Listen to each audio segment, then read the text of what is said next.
Hey guys, so I wanted to try to just film a quick little impromptu video talking about the upcoming UFC. Jon Jones against Cormier 2. It's got 3 championship fights. The main event, obviously, Jon Jones against Daniel Cormier. Co-main event is Maia challenging Tyron Woodley for the welterweight championship. Obviously, Cormier and Jones is for the light heavyweight championship, for those of you who didn't know. And then there's a third title fight, Cyborg, Chris Santos. Most everybody calls her Cyborg, and she is finally getting a chance to fight for the 145 title. I still contend that there really is no 145-pound division, and they're trying to figure out what to do with Cyborg. And to me, they just haven't figured it quite out yet. But then Robbie Lawler is gonna fight Donald Cowboy Cerrone, and it's so far down on the card, obviously, because there's 3 title fights, and the first 2 fights of the card are Jimmy Manuwa against Volkan Ozdemir at light heavyweight, and then the first fight, although I don't know, this fight may be I think this fight may be the main event of the prelims. It's either the main event of the prelims or it's the first fight of the main card. Is Ricardo Lamas against Jason Knight, which is going to be a crazy matchup. I'll talk about it a little bit. The prelims, fucking Renan Barão is going to fight Aljamain Sterling. I mean, that's going to be crazy. I'll talk about it in a second. Brian Ortega is fighting. I can't remember who he's fighting. The first fight of the prelims, Drew Dober against fucking what's his name? God damn it, he's been in the game for a long time. Josh Berkman. That's going to be a good fight, dude. Both of those guys are totally game. They're going to just scrap. It's going to be a good fight. And now, so like Renan Barão against Aljamain Sterling, right? It's at 135, which is where Renan Barão was the champion, obviously. But Aljamain Sterling's going to have a good speed advantage on Renan Barão. And frankly, Renan Barão hasn't been the same since TJ Dillashaw knocked him out. I hate that reflection on my fucking glasses. I'm just gonna take this. Since TJ Dillashaw knocked him out, he has not been the same guy. And he just looks slow for that division now. He tried to go up to 145, and he fought Jeremy Stevens, and surprisingly that didn't go his way. But I worry about him in this matchup with an up-and-comer like Aljamain Sterling. I mean, who knows? I like Renan Barão. Maybe he'll come in and spinning back kick him. But, you know, he has not been the same since TJ Dillashaw wrecked him both times. But then, okay, so Ricardo Lamas against Jason Knight. Now, it's going to be a good fight, but I'm kind of bummed about this matchup because I feel like Jason Knight is getting fed to a wood chipper. I mean, Ricardo Lamas is a half a step behind the champions. Like, he's a guy like Uriah Faber. Like, I always say, like, Uriah Faber in the 135-pound division when Dominic Cruz was the champion, and then you had TJ Dillashaw, and, you know, now obviously you have Cody Garbrandt. Oh, Uriah Faber was this much behind those guys. I mean, and when he fought them, you could see it. Like, when he fought Dominic Cruz, you could tell he was just a half a step off, just a half a step too slow, just a half a step not there. Just, you know, Cruz would fake him out and, you know, give in here and there. He would take him down. But when it's the same thing, I feel like, for Ricardo Lamas. I feel like Ricardo Lamas is just this much behind, you know, Jose Aldo or Max Holloway. And I mean, although him and Max Holloway would probably be a good matchup, although I think Holloway would take care of him. Anyway, Lamas, though, for an up-and-coming guy like Jason Knight, I mean, he just had, like, what was his biggest victory up until now, but it was against some no-name guy. And it's like, I understand, yeah, you want to give him a good matchup, and he even called out the Korean Superboy, which I actually thought was a pretty good matchup, because they're both up-and-coming guys. But you're going to feed Jason Knight to Ricardo Lamas? I mean, don't get me wrong, Jason Knight is fucking tough, he's tenacious as fuck, and he'll probably be way better than the last time we saw him, but he's getting fed to a wood chipper, kind of. And I'm kind of bummed about that matchup. But, so then, I think that fight is the main event of the prelims. That would make sense, because there's too many fights on the main card if it's on the main card. And then the first fight of the main card will be Jimmy Manuwa against Volkan Oezdemir, which is it's gonna be fucking crazy, because they're light heavyweights, obviously. They're two big dudes. Jimmy Manuwa is a striker, and he's super fucking aggressive at all times. He's coming at you, throwing kicks, punches, knees, elbows, everything. The only guys he's lost to are elite guys, the only guy actually that I can think of off the top of my head is Alexander Gustafsson. That's the only guy that I could think of that he lost to him. And I think there's one more, but I'm not sure at this time. And then, so that's going to be crazy. I don't really know how that fight's going to go. The last time I saw Oezdemir fight, he impressed me. But Jimmy Manuwa is a fucking wrecking machine. And so we'll see what happens in that fight. I don't know. The winner of that fight's going to be pretty close to title contention with no Anthony Johnson. And when was the last time Alexander Gustafsson fought? Glover Teixeira's lost a lot lately. I mean, fuck, Shogun's on a 3-fight win streak. I mean, he's probably getting close to a title shot at this point in this ridiculously shallow division. Shallow as fuck. Then we have... Okay, so after that, then it's the... So the second goddamn fight of the card is Cowboy against Robbie Lawler. The only way this fight won't be an epic war is if Lawler is just kind of done. I wouldn't be surprised, actually, because Lawler had the damnedest title reign maybe of all time. I mean, if you look back in all of the UFC, I don't know if there's ever been a champion in the UFC that went through back-to-back-to-back crazy fucking title wars. The fight he won the belt in, I mean, the first time he and Jimi Hendrix fought, it was a crazy war that, a lot of people thought he won, and so they did the rematch. The second time was a crazy fucking war that he won late. He surged back late and won. Then, who did he fight next? He fought Rory next. His first defense was against Rory McDonald, and they fucking tore each other to shreds. I mean, if you watch that fight, by the end, both of their faces are completely covered in blood, and basically Rory McDonald went down because his nose had been ground down into mush over time, and Robbie hit him with one last really clean shot right on the fucking nose, and Rory just crumbled. And that was after the third and fourth round where Rory beat the shit out of Robbie.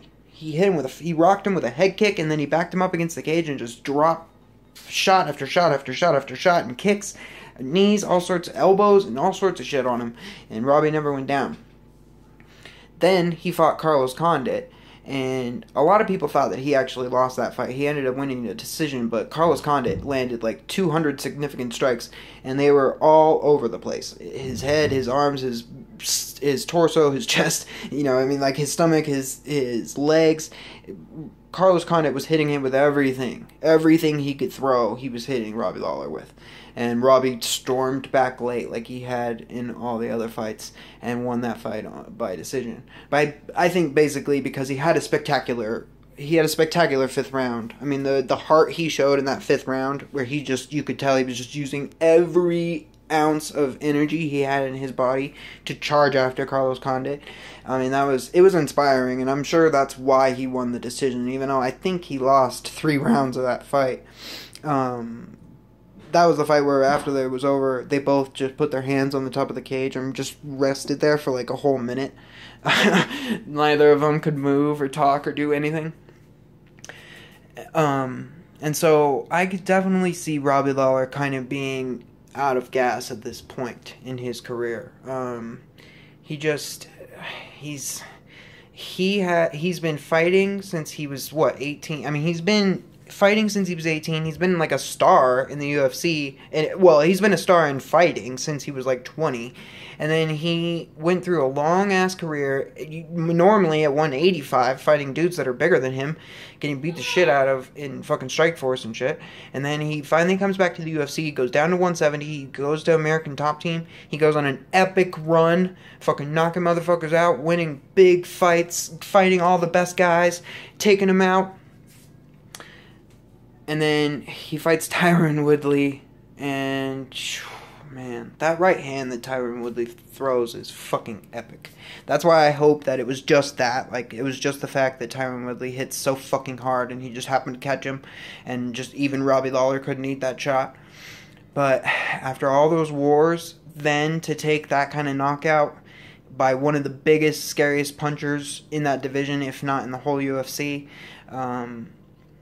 I could see Robbie being done. And so I think if Cowboy goes in there and murks him, like takes him out in the first or second round, I'd lean towards thinking that, you know, I hope Robbie just goes ahead and retires. I mean, what a great run he went on, and there's no reason for him. He has nothing left to prove. Because I think otherwise, these are two really tough guys, and they're both super aggressive, really great strikers, and they're not the kind of guys that let the other guy shut them down offensively. Like, the only time I've ever seen that happen to Cowboy was against Nate Diaz, and I think Nate just has, like, the perfect body type and style to fight Cowboy. But otherwise, I mean, Cowboy's going to he's going to be offensive, he's going to be aggressive, and so is Robbie Lawler. And so that should be a fucking epic war of grand proportion. Now, the next fight is the first championship fight with Cyborg and Tanya Ebinger. I'm pretty sure that's her name. That I didn't do that on purpose, but it basically sums up this fight. I mean, I don't know much about this chick that Cyborg's gonna fight, and to tell the truth, it doesn't really matter if she makes it out of the first round, if she makes it past the first minute. If she makes it past the first minute, I will be surprised. And then if she makes it past the first round, I will be shocked. And so, you know, that fight is really it's a showcase for Cyborg, to put a belt on Cyborg, and kind of, they'll just, I bet, handpick opponents for her with no real division, like no real official structural division. They'll just, you know, pick up free agents here and there and make these chicks come in there and fight this fucking beast of a woman. But then the co-main event, Tyron Woodley, who we were talking about earlier, is going to fight Damian Maia. And, I mean, if there's a fighter in that division who's big and strong enough with I mean, obviously awesome technique. I mean, Tyron Woodley is an awesome wrestler, and he knows exactly what the fuck he's doing. He's a smart guy. If you hear his analysis, like, he knows what the fuck he's doing, and he knows what the fuck is going on. And he's a great wrestler. And he's fucking huge. He's built like a goddamn superhero. And so I think, at least at first, he's gonna be able to keep Maia off him. And then, is Maia gonna be able to keep Tyron from knocking him the fuck out? And so, I mean, that's really the question to me. I think early in the fight, Damian Maia is going to have to make Tyron Woodley work. He's going to have to keep him up against the fence. He's going to have to try to keep taking him down. He's going to have to make him work and work and work and wear him out, make him work all those big-ass muscles, especially early in the fight. Take the fucking power out of those arms. Make sure he doesn't get cracked with a big fucking right hand. And then late in the fight, I think Tyron will start to get tired, and then Damian will probably be able to take him down and then be able to choke him. I think if he does get him down, I think that the chances are that Damian will be able to find a submission. Tyron knows what he's doing on the ground, don't get me wrong. But, I mean, this is what Damian does. He does this to everyone. The only guy that ever has fought Damian Maia and grappled with him and won the exchanges was Jake Shields. And so that's the only guy that can do that with him. The rest of these guys get tapped. And I mean, it's a long list of fucking elite fighters that if Damian Maia gets him on the ground, gets their back, he's gonna sink in a choke. It's just the way it is. It's Damian fucking Maia. And so that's really the fight to me. Like, Tyron's gonna need to crack him. Tyron's gonna need to hurt him and put him away early. Because the longer that fight goes, the more chance there is that Tyron's going to find himself in an uncompromising position on the ground, and he's going to have to tap or go out. You know, I mean, that's how I see that fight. It's going to be close, interesting, fucking awesome. Hey, babe. It's almost time to put Eli to sleep, but I'm almost done with this video. I'm on the last fight. Now, the main event. The main event is Daniel Cormier against Jon Jones 2. Now,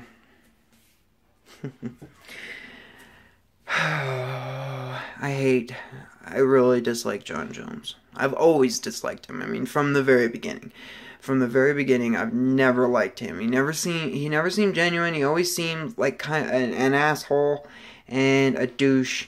And I could just tell. I just didn't like him from the very beginning. And obviously, he's the best fighter in the world. He has physical advantages because of the way he's built and how strong he is. I mean, obviously, he's even admitted, there were parts of his career where he didn't work hard at all.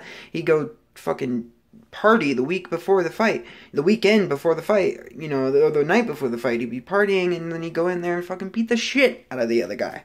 Usually at whatever that guy was strong at, he would go in there and beat him at it. But the other thing about Jon Jones is, he has these physical advantages, right? And he is so good. He's very good at everything, every aspect of the game. He's a very strong wrestler. He has fucking ridiculous leverage. I mean, Daniel Cormier, if Jon Jones didn't exist, you would say Daniel Cormier is the best wrestler in the UFC. But I have to say the best wrestler in the UFC is probably Jon Jones. I mean, better than Nurmagomedov, better than all those guys, because Jon Jones can do that to anyone. He did it to Daniel Cormier in their first fight. He took him down 3 times, and he didn't allow Cormier to take him down until the very last round. And in my opinion, I think Cormier got hung up on the takedown, especially late in that fight. It was like he was just trying to get at least one. That's how I felt, because that's all he was trying to go for. And I don't know if he thought once he got him down, maybe he'd be able to tap him, or, I'm sure that's what he was thinking. But it seemed also like he got hung up on the fact that he hadn't taken him down, and Jon had taken him down, and he had to get at least one. But, anyway, Jon has these physical advantages, yeah, and he's so good everywhere. But then it's like he does these dirty fucking things that he doesn't need to do. He admits he pokes people in the eye on purpose. He admits that he fucking, obviously he admits it because he does it, but he throws those fucking oblique kicks where you're trying to hyperextend the other dude's knee. I mean, when he fought Glover Teixeira, he fucking wrenched his arm up and, damaged his shoulder joint for no reason. That shit, nobody else does that shit. Nobody else does that to other fighters. Why would, obviously, if you get a heel hook on a guy and you destroy his knee because he didn't tap soon enough or whatever, that is an accident. It's a part of the fight. It's part of whatever. But that's not, you didn't hold on to it for a submission. You just did it to hurt him. And so he wouldn't be able to use that arm effectively the rest of the fight. I understand, but nobody else does that for a reason. I try to imagine this from a fighter's perspective, and in a way, fighters kind of have to be united in that sense that, we have to try to kind of protect each other a little bit. Why are you fucking with my career? What happens if you fuck up my shoulder so bad that I can never fight again? That's how I make money, douche. Anyway, and so I could always tell that he was a fucking piece of shit, and I felt very vindicated when, I don't want to say that because that sounds really petty and shitty, but let's just say, I was not shocked when all that shit went down with him. Now, the rematch with him and Cormier is interesting because Jon has only fought once since all of that shit went down. He fought OSP and he did not look at all like Jon Jones, which obviously, being off that long, it doesn't really mean that much. But then he's been off a long time again now, this time. And so it's going to be different for him. Cormier's been more active than Jones, especially over an extended period of time. And I really hope that Cormier can get inside, work those uppercuts in the clinch from that single collar tie, and stop Jon from taking him down, stop Jon from dictating the range, and hopefully he can get him down, because I think that if he does get Jon down and can hold him down somehow, nobody's ever been able to do that, but If there's a guy who can, it probably is Cormier. If he can get him down, you know, can he submit him? But I think what we'll see is a replay of the first fight. I mean, John just has this way of just dominating people. Even Cormier. I mean, that fight was close, but it wasn't close. I mean, you know what I mean? Like, it was close, but John won every round, basically. I mean, I think there was a round that I gave and people, you know, the judges gave to Cormier. I'm pretty sure it was like 49-46. I don't think it was 50-45. But it wasn't close. I mean, it was close, but it wasn't close. It was one of those fights. And that's how John's fight, I mean, that's how that first fight went. And I think that's how the second fight will go. It'll be close, but it won't be close. You know, Cormier will do some things. He'll have some moments, but John will dominate. And that bums me out, because then he's going to be the champion again. And although now he's talking about fighting Brock Lesnar, which I think would be hilarious. I think that would be hilarious if he fought Brock Lesnar. So, yeah, I mean, that's pretty much it. That's all the biggest fights and my thoughts on them. So, thanks for listening, guys. I kind of just decided to do this and then just started recording. I looked at the fight card and that was it. Like, hopped on and started recording. So, I hope you guys liked it. Hope you check it out. Please fucking hit the like button underneath the video. Please subscribe to my channel. Please share this on Facebook and Instagram and Twitter and all that other shit that you guys do. Thank you.